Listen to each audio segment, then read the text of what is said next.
पर इंसान को कैसे पहचानोगे कि यवन को कब निपटा देगा?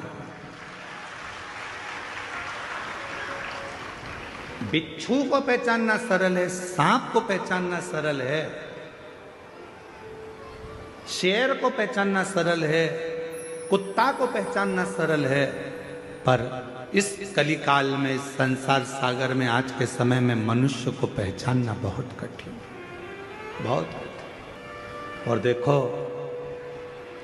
कुत्ता को रोज अगर अपन रोटी देंगे ना तो कुत्ता भी दो महिला के पास में बैठ जाएगा, काटेगा नहीं। रोज रोज रोटी दो कुत्ता को तो वो कुत्ता भी नहीं काटता।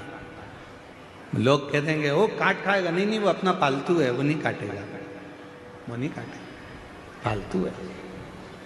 कुत्ता को रोज रोटी देंगे तो वो कुत्ता काटता नहीं है।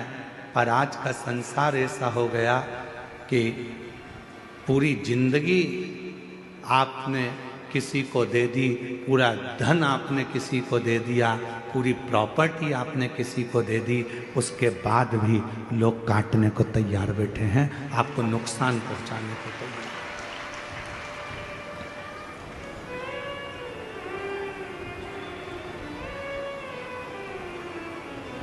और सो कोई नहीं गा।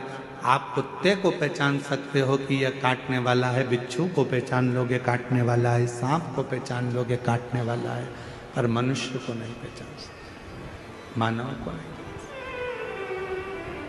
कब, कहाँ, कैसे, किस जगह पर नुकसान देगा ये आपको मालूम नहीं पड़ेगा। कब आपको तकलीफ देगा मालूम नहीं पड़ेगा, कब आपको कष्ट देगा मालूम नहीं पड़ेगा। तो क्या करें इस संसार सागर में? दुनिया मौके का फायदा उठाने के लिए बैठी है। मेरी जीजियों, आप सब मोबाइल चलाते हो, जितने बैठे हो ना सब मोबाइल चलाते हो। किसी की तारीफ हो रही होगी ना सोशल मीडिया पर, तो कोई उस पर कमेंट्स नहीं करेगा, कोई उस रील को आगे नहीं बढ़ाएगा। पर उसी सोशल मीडिया पर अगर किसी की एक बार किसी प्रसिद्ध व्यक्ति की बुराई चालू हो जाए तो फिर तो रील ऐसी वायरल होती है कि पूरी दुनिया में फैल जाती है। मतलब इस रील से आपको सीखना पड़ेगा कि दुनिया आपकी तारीफ सुनने के लिए नहीं बैठी है, दुनिया आपकी बुराई सुनने के लिए तत्पर बैठी है कि कुछ करे। और हम कोई नहीं चाहता कि आप अच्छा काम करो, कोई नहीं चाहता कि आप किसी भी तरह से कोई श्रेष्ठ कर्म करें।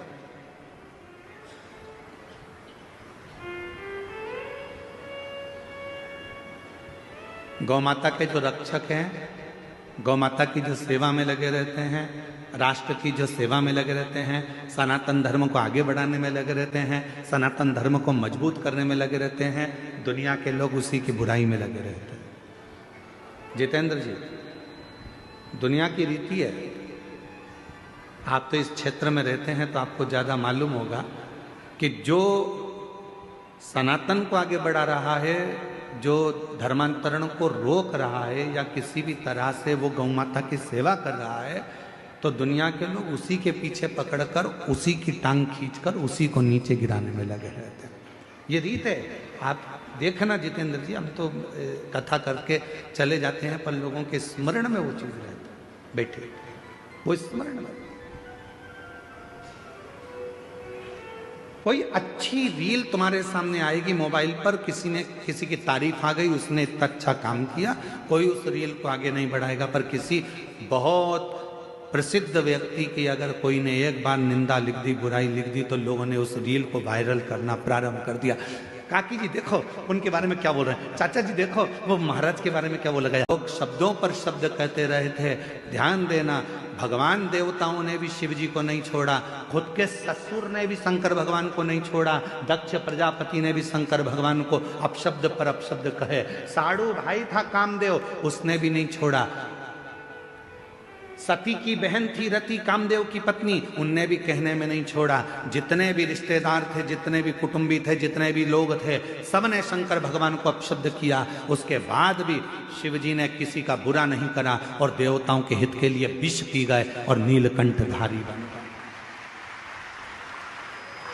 किसी के लिए मेरे भोले बाबा ने, किसी के लिए मेरे शंकर भगवान ने एक शब्द भी नहीं कहा, क्योंकि शिव जी को मालूम था कि बोलकर बुरा होने से अच्छा है कि जो विष है ये देवता पिएंगे, संसार के लोग इसको ले लेंगे और बर्बाद हो जाएंगे। इस विष को मैं पी लेता हूं और भगवान नीलकंठधारी हो गए। देवता केवल देवता रह गए और मेरे शंकर भगवान विष पीकर, देवता अमृत पीकर देवता रह गए, पर मेरे शंकर भगवान विष पीकर देवों के भी देव महादेव, देवों के भी देव महादेव। इसीलिए उनको बड़ा देव कहते हैं, इसलिए उनको बूढ़ा देव कहते हैं, इसलिए उनको घर का बुजुर्ग देव कहते हैं। अर्थात बूढ़ा देव का मतलब क्या होता है कि जो सारे संसार का सबसे वृद्ध हो, जो सारे संसार का पूजनीय हो, जो सारे संसार जिसको पूजता हो, दुनिया का हर व्यक्ति जिसकी आराधना करता हो, वो देव अधिदेव महादेव बूढ़ा देव के रूप में पूजा करता है।